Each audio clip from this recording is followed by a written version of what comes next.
Untuk mempersingkat waktu, paparan pertama saya berikan kepada Bapak Aris dari Dirjen Perimbangan Keuangan. Beliau adalah Kasubdit Dana Desa dengan judul paparan kebijakan pengelolaan dana desa dan alokasi dana desa tahun anggaran 2023. Tadi karena MC-nya bilang katanya jam 12 kurang, jam 11 kurang ya, jam 11 lewat ya, itu harus sudah selesai, berarti kurang lebih waktu paparan 15-20 menit. Ya, silakan Pak Aris.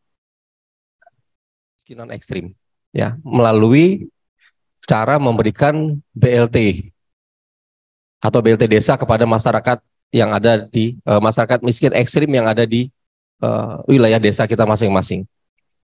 Kemudian di tahun 2023 ini Bapak Ibu sekalian, kami di pemerintah pusat ya, di Kementerian Keuangan dan juga tentunya Kementerian Dalam Negeri dan Kementerian Desa dan BPKP ini sudah melaksanakan ya atau menindaklanjuti apa yang menjadi arahan Bapak Presiden.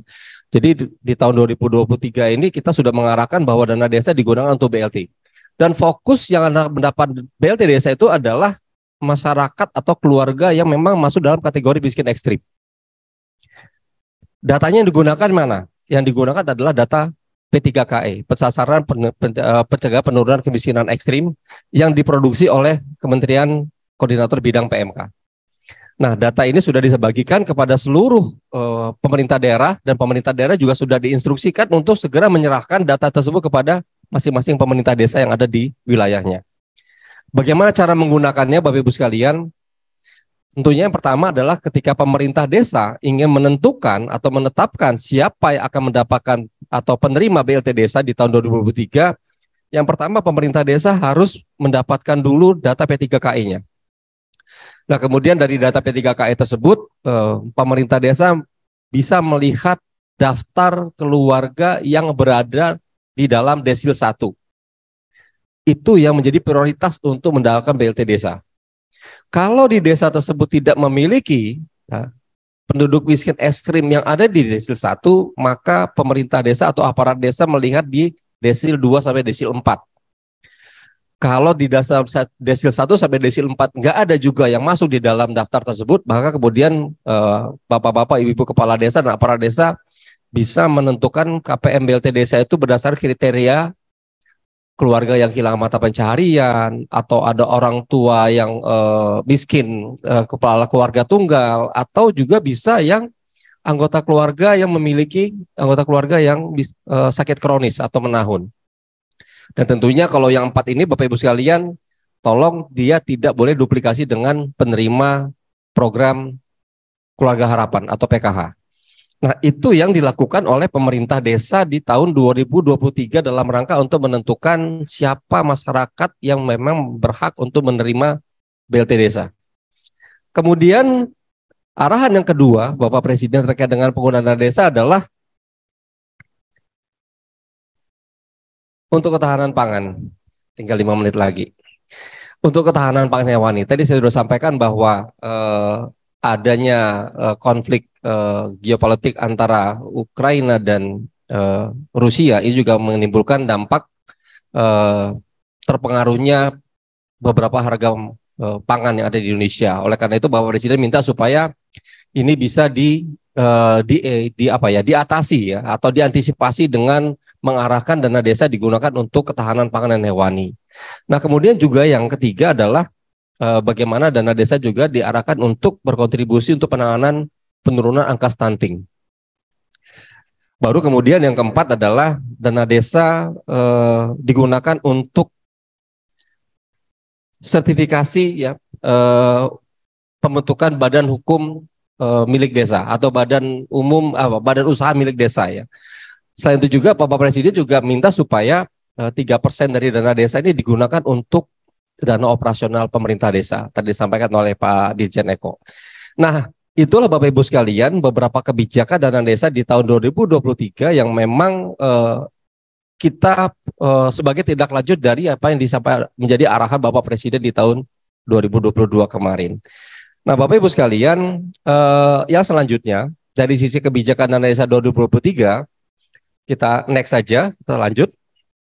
Sedikit saja saya sampaikan Bapak Ibu. Jadi memang untuk kebijakan pengalokasian atau penganggaran di tahun 2023 dana desa yang 70 triliun itu kita bagi menjadi 2 batch. Yang pertama kita hitung di tahun anggaran sebelum tahun anggaran berjalan ya, atau di tahun 2022 kemarin ini kita alokasikan untuk 954 desa. Kemudian sisanya yang 2 triliun itu akan kita hitung di tahun anggaran 2023 ini. Nah, untuk yang tahun 2022 kemarin, Bapak Ibu sekalian yang sudah kita hitung dengan angka 68 triliun, ini kita tetap menggunakan 4 variabel. Yang pertama adalah ada alokasi dasar, ada alokasi formula, alokasi afirmasi, dan juga alokasi kinerja.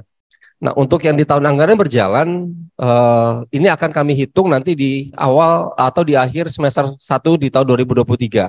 Ada beberapa indikator nanti yang akan kami gunakan, Bapak Ibu sekalian, dan ini juga yang sedang kami kerjakan sekarang bersama-sama dengan teman-teman di Kementerian Dalam Negeri, ya, khususnya Ditjen Bina Pemdes dan juga di BPKP.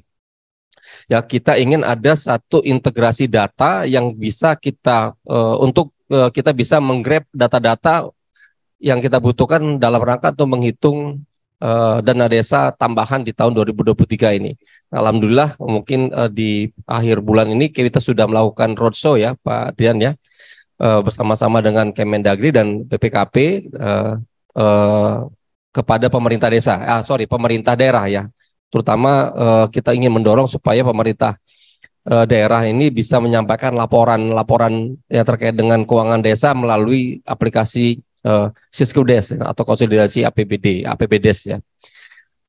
Ini yang menjadi arah kebijakan dana desa di tahun 2023 Bapak Ibu sekalian.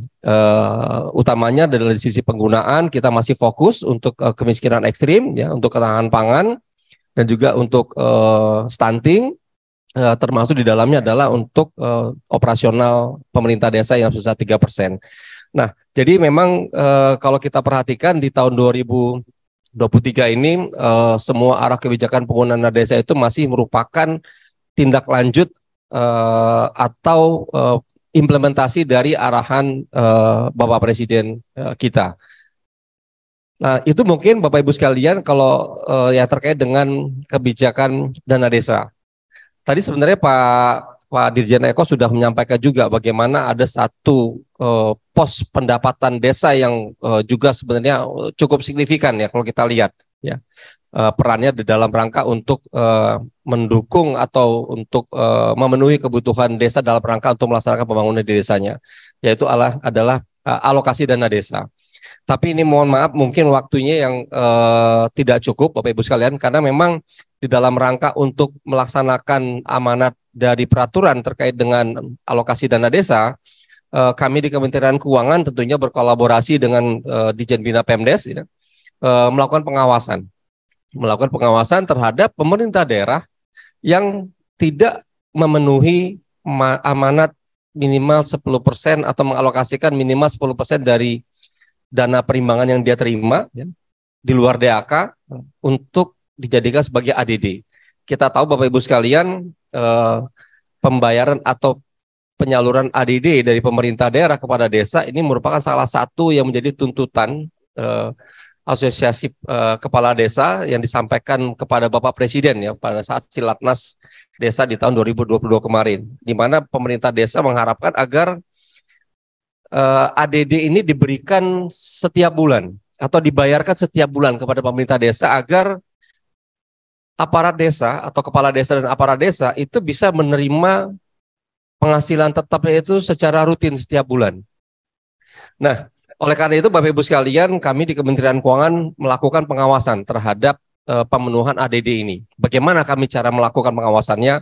Yang pertama adalah kami menghitung atau kami melihat berapa yang menjadi penerimaan dana perimbangan bagi daerah yang bersangkutan. Jadi kita punya 434 kabupaten kota, Bapak Ibu sekalian, yang menerima dana desa. Nah, maka 434 kabupaten kota tersebut kita lihat berapa dana perimbangannya yang dia terima, dikurangi dengan DAK-nya. Kemudian kita akan kalikan dengan 10%. Kemudian kita akan cek juga bagaimana dengan peraturan bupati atau peraturan wali kota mengenai penetapan ADD-nya? Berapa yang dianggarkan, berapa yang dibagikan kepada desanya?